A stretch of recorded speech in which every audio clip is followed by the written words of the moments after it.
ہر polling station کے سامنے 1-2 ڈالے کھڑے کریں.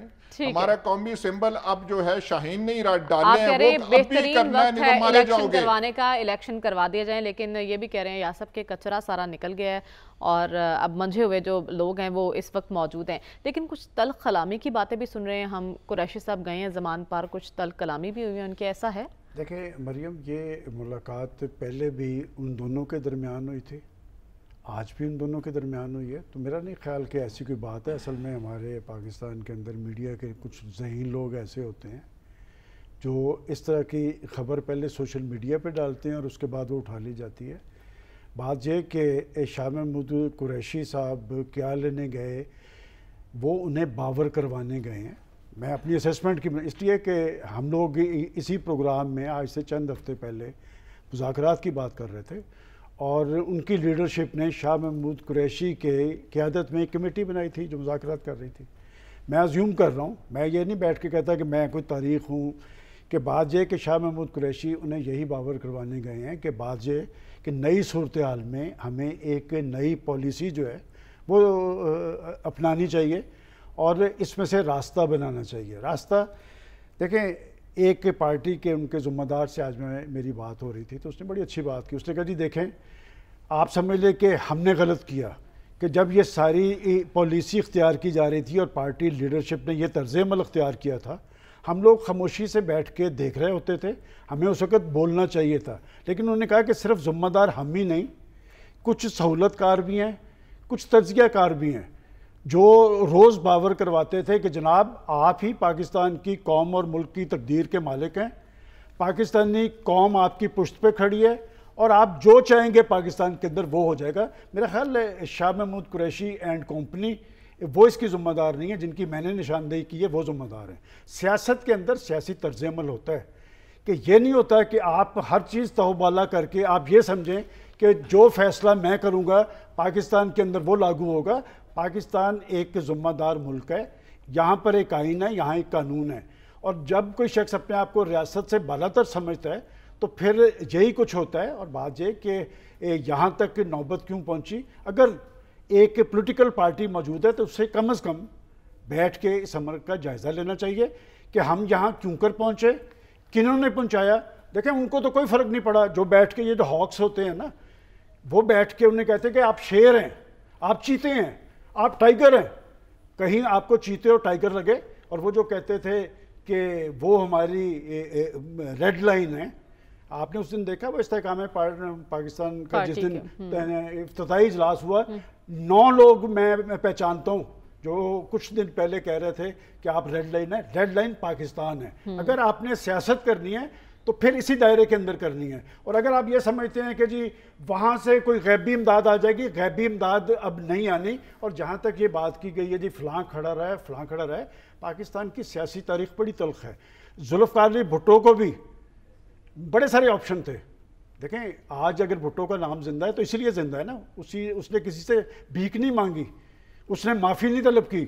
اور میں بہت سارے, نواز شریف ہے, نواز شریف نے کیا کیا, کیا قصور تھا. میں نے کل وہ جس جج کا حوالہ دیا, سپریم کورٹ کا جج ہے, کہ جناب وہ چھوڑیں, ایک شخص کو نکالنا مقصود تھا. یہ ہے پاکستان کی تاریخ. تو میں سمجھتا ہوں اگر شاہ محمود قریشی صاحب میرے خیال میں مل رہے ہیں نا تو یہ ان کے حق میں بہت بہتر ہے. اچھا. اور وہ جو لوگ, آپ ذرا زمان پارک جا کے تو دیکھیں, غالباً حضور جا کے آپ ذرا دیکھیں, اور زمان پارک ان لوگوں کا منتظر ہے جو پیچھے سے نا گاڑی رکھ کے وہ اندر جایا کرتے تھے, اب دوبارہ نہیں جا رہے, اور وہ انتظار کر رہے ہیں ان لوگوں کا جنہوں نے انہیں یہ مشورہ دیا تھا کہ چڑھ جا سولی رام بھلی کرے گا. ٹھیک ہے. تو ڈاکٹر صاحب آپ کی نظر میں قریشی صاحب کیا پالیسی کے حوالے سے اپنی لیڈرشپ کے ساتھ ہے؟ دیکھیے سوشل میڈیا کی باتوں پہ نہ جائیے. میرے نزدیک اس وقت 2 اسٹریٹجیز ہیں جو اڈاپٹ کی جا رہی ہیں. ایک ہے جس کو ہم کہیں گے ڈیمیج کنٹرول, کہ ڈیمیج کنٹرول اس طرح ہوا ہے کچھ لوگ چھوڑ کے گئے ہیں جو اب دوسری پارٹیوں والے اٹریکٹ کرنے کی کوشش کر رہے ہیں, حاصل کرنے کی کوشش کر رہے ہیں. تو اب جو رہ گئے ہیں وہ زیادہ کمیٹڈ لوگ ہیں. ان کا جو کمٹمنٹ ہے وہ ایک نظریاتی حد تک ہے. تو اس لیے اب ان کو یہ دیکھنا پڑے گا کہ اب جو ریکانسٹیٹیوٹڈ حالت میں جو پارٹی ہے اس کو ہم کس طرح اکٹھا کر رکھ سکتے ہیں. دوسرا جو چیز میرا خیال ہے جو سامنے آئی ہے کہ پاکستان کی سیاست کی کچھ حقیقتیں ہیں، کچھ ریئلٹیز ہیں جو کہ بہت سے کنٹریز میں نہیں ہوتی، لیکن ہمارے ہاں کچھ ریئلٹیز ہیں. ان ریئلٹیز کو آپ بائی پاس کر کے پاکستان میں پالیٹکس نہیں کر سکتے. ان ریئلٹیز کو اکوموڈیٹ کرتے ہوئے اپنے اس فریم ورک میں جو بھی پولیٹیکل فریم ورک ہوتا ہے، اس جو ریئلٹی ہے پاکستان کی اس کو اور جو عوام کی سپورٹ ہے اس میں ایک توازن کریٹ کرنا ہوتا ہے. اور میرا خیال ہے اب یہ بات زیادہ واضح ہو گئی ہے کہ پاکستان کی ریئلٹی، سیاست کرنی ہے تو اس ریئلٹی کو سمجھنا، اور پھر عوام کی سپورٹ جس سے آپ کو اعتماد ہوتا ہے، جس سے سیاستدان کی قوت ہوتی ہے، جس سے سیاستدان کی بارگیننگ پاور ہوتی ہے، ان دونوں چیزوں میں پاکستان میں اگر آپ نے سیاست کرنی ہے تو توازن رکھنا ہے. اور میرا خیال ہے کہ یہ پوائنٹ بھی اب بڑا کلیئر ہو گیا ہے، اور اب میرا خیال ہے آئندہ جو نئی اسٹریٹجی آئے گی اس میں اس توازن کا خیال رکھا جائے گا، اور اس کے ساتھ ساتھ آپ کے جو لوگ آپ کے ساتھ جو ہیں ان کو اگر آپ آگے لے کے چلتے ہیں، اور اگر امیجیٹ الیکشنز ہو جاتے ہیں تو پھر اس میں پتہ لگے گا کہ ووٹر کدھر ہے اس وقت. کیونکہ ہم جو اس وقت جو بات کر رہے ہیں وہ ہم لیڈرشپ لیول کی بات کر رہے ہیں. عام آدمی اس لیے بات نہیں کر رہا اس پہ کہ اس کے اپنے اقتصادی مسائل اس قسم کے ہیں، اس قسم کی مشکلات ہیں اس کی، کہ اس کو تو موقع ہی نہیں ملتا کہ وہ سمجھ کے کچھ اور بات کرے. اور ظاہر ہے کہ وہ اس کی تنقید حکومت وقت پہ ہوگی، چاہے کسی کی حکومت ہو. اور اس وقت پرائس ہائیک کی جو بنیادی ذمہ داری جو ہے وہ حکومت وقت پہ آتی ہے، کیونکہ انہوں نے ٹھیک ہے سیلری بڑھا دی بجٹ میں، لیکن اس کے ساتھ ساتھ پرائس کنٹرول نہیں وہ کریں گے، کیونکہ جن لوگوں نے پرائس بڑھانی ہوتی ہے وہی تو اس پارٹی کے ووٹر ہیں. سب سے بڑا مسئلہ تو یہ ہے مارکیٹ فورسز جو ہیں، مڈل لیول کا جو آڑتی ہے، بزنس مین ہے، وہی تو ووٹ دیتا ہے جا کے موجودہ رولنگ پارٹی کو. تو اس لیے ان کو یہ چاہیے کہ بجائے کہ یہ جو ہے نا جو کہنا چاہیے جو یہ آٹا یا گھی سستا بیچ رہے ہیں اپنی مخصوص دکانوں سے، پوری مارکیٹ میں اس پرائس کو کنٹرول کریں، تب ہے آپ کی ایڈمنسٹریشن. تو جتنی ایڈمنسٹریشن ویک ہوگی صرف قوت کی بنیاد پہ، اسٹیٹ ایپریٹس کی بنیاد پہ حکومتیں نہیں چلا کرتی. یہ سمجھنا بہت ضروری ہے. ٹھیک ہے، اہم پوائنٹ ریز کیا ڈاکٹر صاحب نے. لیکن صاحب بات ہو رہی ہے قریشی صاحب کی، کن مقاصد کے حصول کے لیے وہ زمان پارک کے چکر لگا رہے ہیں؟ آپ نے کوئی مسالہ نہیں ڈالنا اس میں، کوئی آپ بھی ڈال دیجئے. آپ ڈال چکے ہیں پہلے. صافی صاحب چلے سر، آیا صاحب کوئی طرح ڈال دے تو اس کے بعد پھر میں بات کر لے تو اسی کو جو انہوں نے چکوال کے احسانات بیان کیے کہ ایک بریگیڈیئر صاحب نے جس طرح گل اخلاصی کی ہے، تو ہماری درخواست تو یہ ہے کہ شاہ محمود صاحب سے تو نہیں ہونا چاہیے. چکوال کے ہمارے جو بزرگ اور میری جو سرکار ہے، ایاز صاحب اگر چکوال سے جاتے کوئی بیچ بچاؤ کرانے کا کوئی حل نکالے تو میرے خیال میں مسئلہ کچھ بہتر ہو سکتا ہے. شاہ محمود صاحب کی بس کی بات نہیں ہے، ان کی آنیہ جانیہ جو ہے وہ صحیح لا حاصل کے علاوہ مجھے کچھ اس سے زیادہ نہیں لگتا. اگر شاہ محمود قریشی کی بات خان اعظم مانتے ہیں تو سیاست سے مائنس، اگر نہیں مانتے تو ڈبل مائنس. دیکھیے یہ کوئی سادہ بات نہیں ہے. جو پروجیکٹ پی ٹی آئی کے خالق ہے انہوں نے تہیہ کر رکھا ہے کہ اس جماعت کے جو سربراہ ہے انہی کے ہاتھوں ہی اس جماعت کا جو ہے کلا کما کرنا ہے. انہوں نے یہ بظاہر تو ہمیں گراؤنڈ پہ یہی نظر آ رہا ہے. جب انہوں نے یہ فیصلہ کر دیا ہے اور یہ بات بالکل ایک کھلے انداز میں بتائی جا رہی ہے کہ جو اس جماعت کے سربراہ ہے خان اعظم، ان کے آنے والے وقت میں سیاست میں فی الحال ان کی نظر میں کوئی کردار نہیں ہونا چاہیے. وہ تو وقت فیصلہ کرے گا کہ وہ مائنس ہوتے یا نہیں. شاہ محمود صاحب میری کوئی خبر نہیں ہے، جس طرح سلمان غنی صاحب نے فرمایا، میرا بھی ایک اندازہ ہے کہ وہ شاید معاملات کو کچھ بہتر کرنے کی کوشش کر رہے ہیں، جو تناؤ ہے اس میں کمی لانے کی کوشش کر رہے ہیں. اس کی قیمت جو پارٹی کے سربراہ ہے ان کو ادا کرنا ہوگا. 9 مئی کا جو واقعات ہے اس کو ریاست جو ہے فراموش کرنے کے لیے تیار نہیں ہے، ایک بات.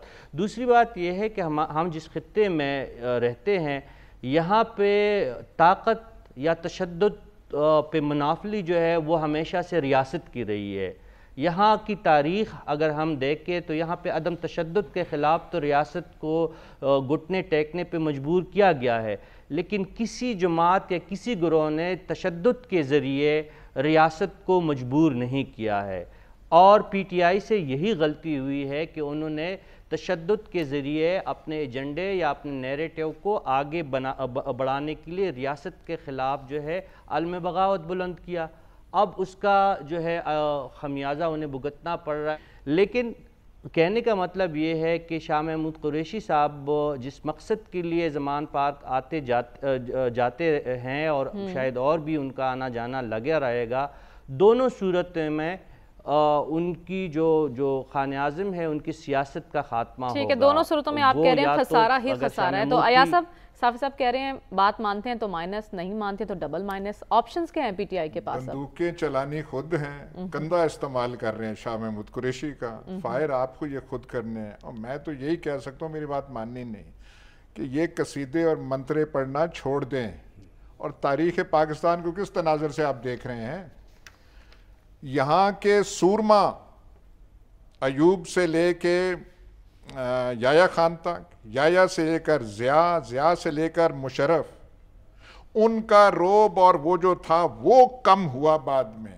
ان کی حالت آخر میں چاروں کی قابل رحم تھی.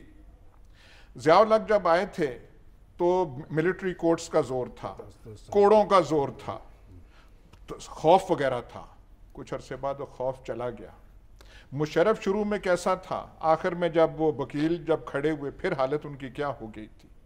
ایوب اتنا پاورفل ہوا کرتا تھا موومنٹ میں، ڈاکٹر صاحب تصدیق کریں گے، اس میں وہ نعرے لگنے لگ پڑے جس نعرے کا میں یہاں بیان نہیں کرنا، ان کے گلی محلوں میں ہر گلی میں وہ نعرہ لگنے لگا تھا. اور یہ روب قائم نہیں رہتے، پاکستان کی تاریخ ہے. اس لیے میں کہہ رہا ہوں الیکشن کرانے اگلے 2-3 ماہ میں کرا لیں، نہیں تو ہوگا وہ جو ہماری گناہگار آنکھوں نے دیکھا. وہ جب پنجاب میں ضمنی الیکشن یہاں پہ ہوئے تھے، وہ منظر آپ نے نہیں دیکھا سارا؟ آپ تو گواہ ہیں، آپ تو ریاست کی گواہ ہیں، آپ کا وہاں پہ گواہی لکھی ہوئی ہے. یہاں پہ آ کے جو سبق پڑھائے گئے تھے، چھڑیں جی 12 سے گنتی شروع کریں، آگے سے کریں. اور جب وہ بائی الیکشن کی شام ہوئی، ہائے اللہ، وہ کیا الحفیظ علمان، وہ ہماری آنکھیں ترستی رہ گئی، ڈھونڈتی رہ گئی کہ کون سے وہ نقش قدم کس دروازے سے گئے ہیں. یہ جو ہمارے متحرک ساتھی ہیں، اور پورا فرنٹیئر اب بھی کہیں اور کھڑا ہے. ہمیں افسوس ہے کہ وہاں جو پختون قوم ہے وہ ہمارا غیور دانشور صافی صاحب کی بات نہیں مان رہے. یہ ایسے ہی کہتے رہیں گے نواز شریف جب آئیں گے تو یہ پھر ہو جائے گا. اور یار آ جائے نا، وہ جو چودھری نثار کا فیورٹ جملہ، میدان بھی حاضر ہے، گھوڑا بھی حاضر ہے. گھوڑا بھی ہے تو وہاں کریں نا، پر یہاں پہ بغیر گھوڑے کے بغیر میدان کے کریں، اگست سپتمبر تک کرا دیں. اس کے بعد یہ سارا جو ہے وہ روب چھپ چلا جائے گا، مشکل پڑ جائے گی. پھر وہ حالت ہوگی جو ضمنی انتخاب کی ہے. یا سب بار بار مشورہ دے رہے ہیں کہ فوراً الیکشن کرا دیں، لیکن ہم پی ٹی آئی کی بات کر رہے ہیں اور آپ نے کہا کہ کبھی کسی کی سیاست ختم نہیں ہوتی ہے. آپشنز کیا ہیں پاکستان تحریک انصاف کے پاس؟ دیکھیں، ایک تو میں بڑی معذرت کے ساتھ میں پورا لطیفہ تو نہیں سناؤں گا. وہ کسی نے ماری نا، ٹکر ماری، تو بعد میں اس نے کہا کہ میری آنکھیں بھی سرخ نہیں تھی، میرا ایکشن بھی درست نہیں تھا، اور میری دم بھی کھڑی نہیں تھی. اصل میں جیسے میں نے پہلے کہا نا کہ جی بات یہ کہ پارٹیز اگر زندہ ہوں، دیکھیں نا پولیٹیکل پارٹیز، پارٹیوں کے اندر جمہوریت ہو تو 9 مئی نہیں ہوتا. ابھی جو اقتدار کی بات کی گئی ہے کہ جی ان کی آخر میں کیا حال ہوا تھا، صدا اقتدار صرف اللہ تعالیٰ کا ہوتا ہے. اور باقی جن 3 کی مثال دی گئی ہے، یہ آپ کے ناظرین کو پتہ ہے، یہ 10-10 سال حکمران رہے ہیں. اور یہ جو آج جن کے بارے میں کہا جا رہا ہے نا وہ کھڑے ہیں، یہ سارے ان کی پارٹیز کے اندر موجود تھے. المیہ یہ ہے کہ جب ڈکٹیٹر آتے ہیں نا، وہاں پہ لائنیں لگا کے کھڑے ہو جاتے ہیں. جب برا وقت آتا ہے تو کوئی ساتھ نہیں کھڑا، اور جب پتہ ہوتا ہے کہ کوئی اقتدار میں آ رہا ہے تو پھر لوگ ان کی ٹکٹیں لینے کے لیے بے چین ہوتے ہیں. بات یہ کہ تحریک انصاف ایک پولیٹیکل پارٹی تھی اور میں وہ شخص ہوں جنہوں نے ان کی افتتاحی پریس کانفرنس اٹینڈ کی ہوئی ہے جس میں وہ بنی تھی. آخر یہ سارا کچھ کیوں ہوا؟ دیکھیں میں آپ کو جو بات کہہ رہا ہوں، شاہ محمود قریشی سے میرا کوئی تعلق نہیں ہے، لیکن مجھے پتا تھا، آپ نے نام لیتے جائیں، آپ شاہ محمود قریشی کو چھوڑے، اگر پرویز خٹک بھی جا کے ملے گا نا تو پرویز خٹک جا کے اسے یہ کہے گا کہ جناب ہم جس نیچ پہ پہنچ گئے ہیں ہمیں اپنی پالیسیز پہ نظر ثانی کرنی چاہیے. اسد عمر بھی جا کے ملے گا تو وہ یہی بات کہے گا. لیکن وہ جیسے میں نے کہا نا کہ کچھ ہاکس تھے، کچھ سہولت کار تھے، کچھ تجزیہ کار تھے جنہوں نے جا کے کہا کہ جناب لوگ بے چین ہیں، آپ ذرا ایک وسل میں بجنے دیں، اس کے بعد دیکھیں پاکستان کے اندر لوگوں کی ضمانتیں ضبط ہو جائیں گی. اور جناب جب ساری قوتیں ان کی پشت پہ تھیں وہ سمپل میجورٹی نہیں لے سکے تھے.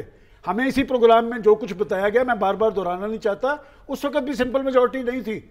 پھر وہ جہانگیر ترین تھا، اس کا طیارہ تھا، پھر وہ بھر بھر کے لا کے انہیں پٹے پہنائے گئے. اور پھر جب برا وقت آنا شروع ہوتا ہے وہ جو ساتھ لگاتے ہیں نا پھر وہ ہٹا بھی دیتے ہیں.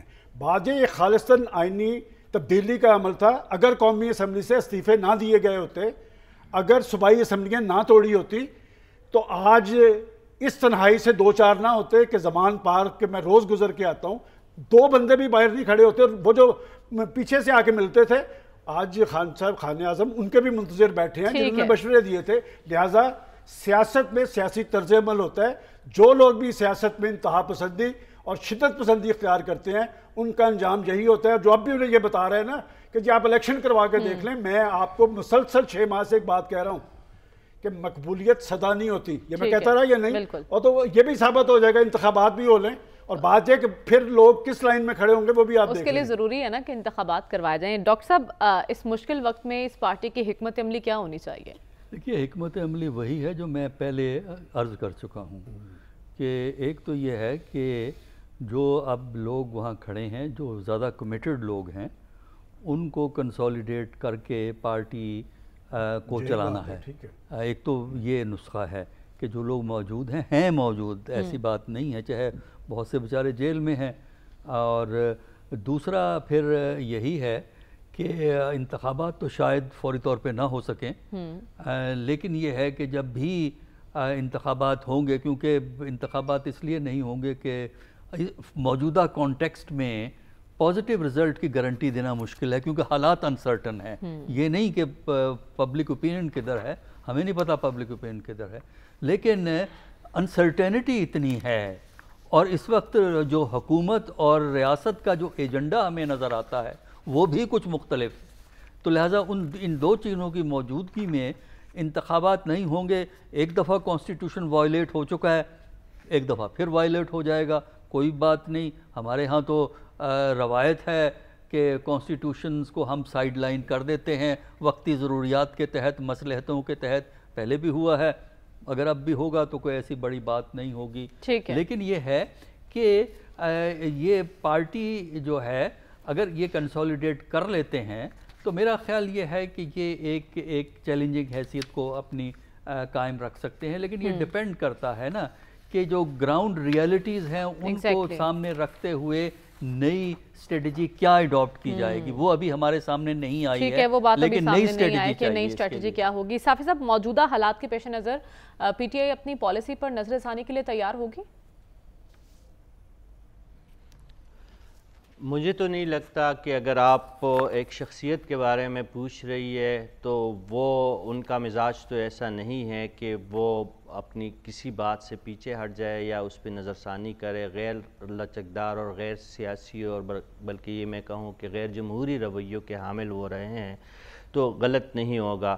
یہ اگر نظر ثانی کے لیے تیار ہوتے تو یہ آج جو شاہ محمود صاحب آئے ہیں میڈیا کے سامنے وہ کچھ اشارے کے ناؤں میں بات کرتے کہ شاید کچھ نہ کچھ لچک دکھائی دے رہی ہے دوسری سائڈ سے، لیکن انہوں نے ایسا کوئی اشارہ نہیں دیا. اب آتے خیبر پختونخوا کی بات ایاز صاحب ہمیشہ سے کرتے ہیں. میں پاکستان تحریک انصاف کے ووٹ بینک سے ہرگز انکاری نہیں ہوں، کیونکہ زمین پہ موجود ہے وہ لوگ تحریک انصاف کے ساتھ جو ہے لگاؤ رکھنے والے لوگ اب بھی موجود ہے.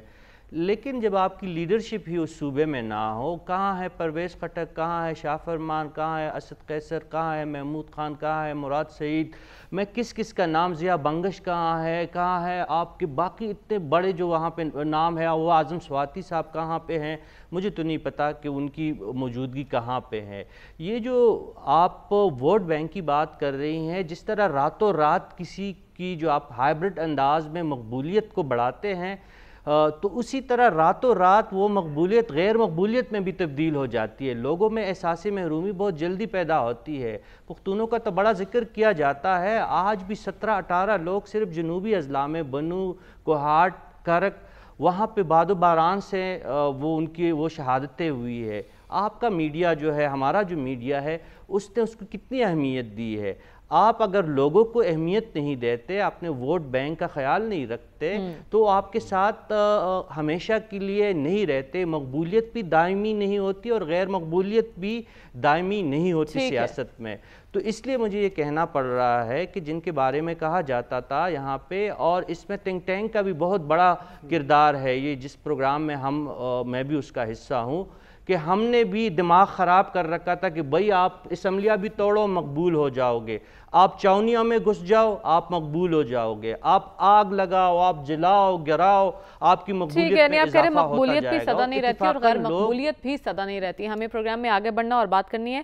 اسحاق ڈار صاحب کل بجٹ پیش کرنے کے بعد آج خاصے پر امید اور کانفیڈنٹ دکھائی دے رہے ہیں۔ ان کا کہنا ہے کہ گراوٹ رک گئی ہے، ہم مستحکم ہیں، پاکستان ڈیفالٹ نہیں کرے گا۔ کیا واقعی خطرہ ٹل چکا ہے ڈیفالٹ کا؟ اسی پر بات ہوگی اس بریک کے بعد۔ سٹے ود اس۔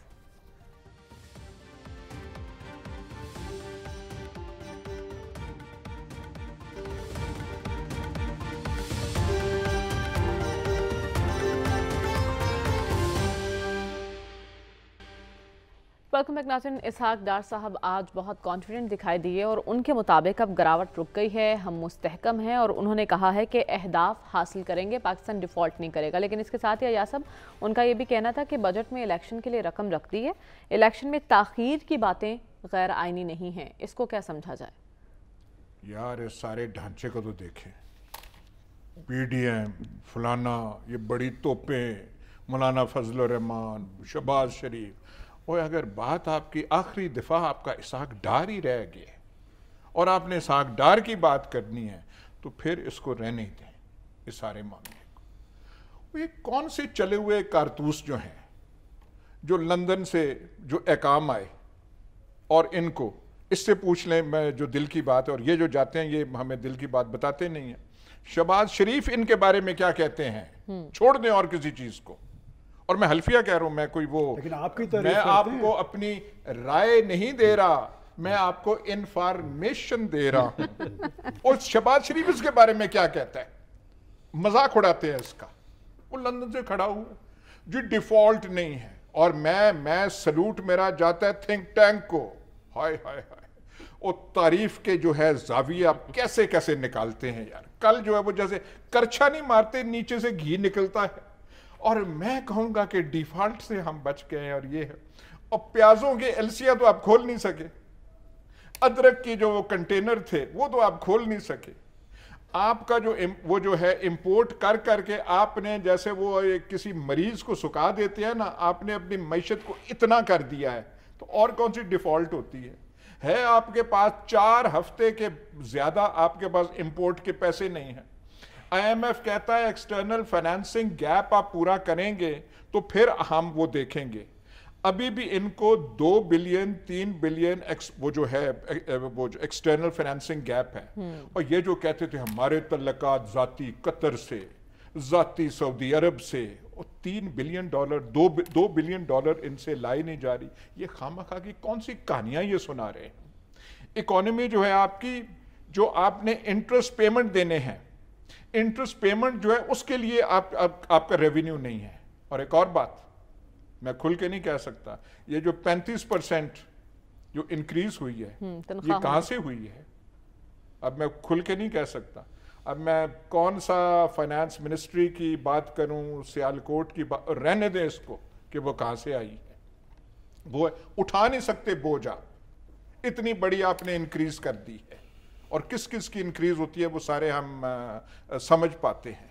تو یہ کس کو یہ بتا رہے ہیں؟ اور ہم ہیں، لیکن ہائے کیا ہمارا ہے پہلے جی انہوں نے کہا ڈیفالٹ نہیں ہوگا، یہ نہیں ہوگا، رگڑ کے لگے ہوئے ہیں وزیر اعظم فون پہ، وہ گورگیواس جو آئی ایم ایف کی بات کر کے بھیک مانگ رہے ہیں کہ وہ کر دیں ہمیں آئی ایم ایف کا پروگرام وہ کر.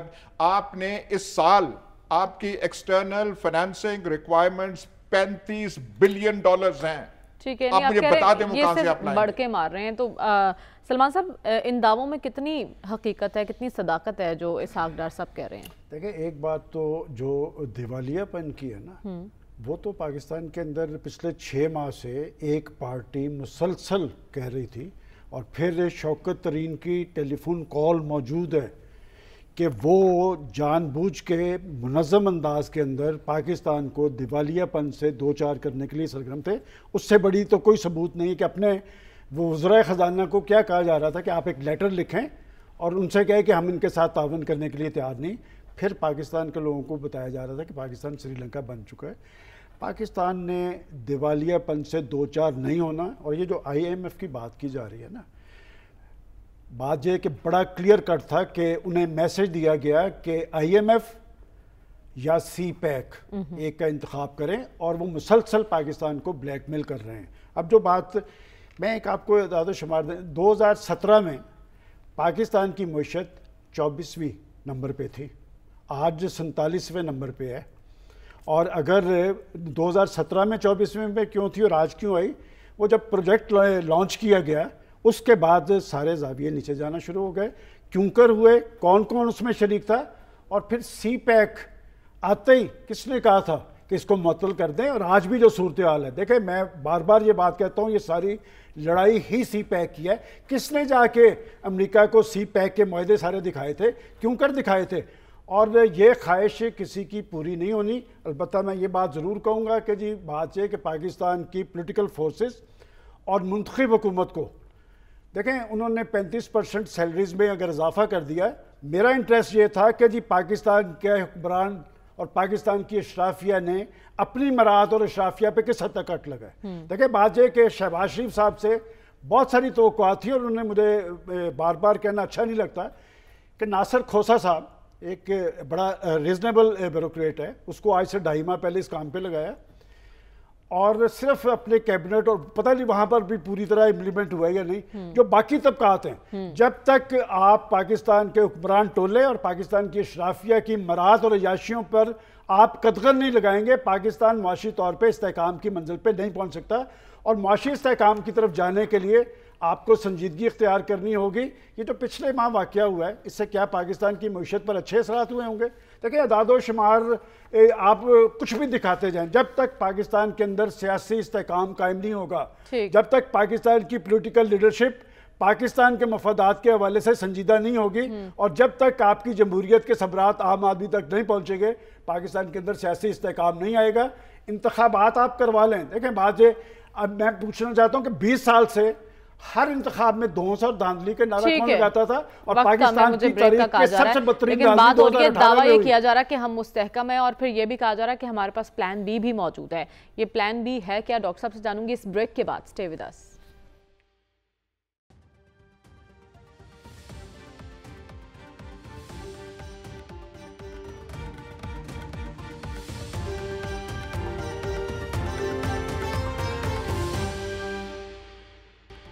ویلکم بیک ناظرین. ڈاکٹر صاحب اسحاق ڈار صاحب ایک پلان بی کی بھی بات کر رہے ہیں، لیکن کہہ رہے ہیں وہ پبلک میں پلان بی بتا نہیں سکتے. یہ کیا ہو سکتا ہے پلان بی؟ اگر ہم آئی ایم ایف کے پاس نہیں جاتے تو کیا آپشن ہے ہمارے پاس؟ دیکھیے پلان بی جو ہے نا، وہ ہے عربوں کی مزید منت سماجت، کہ خدا کے واسطے ہمیں بچا لو، مر جائیں گے ورنہ ہم.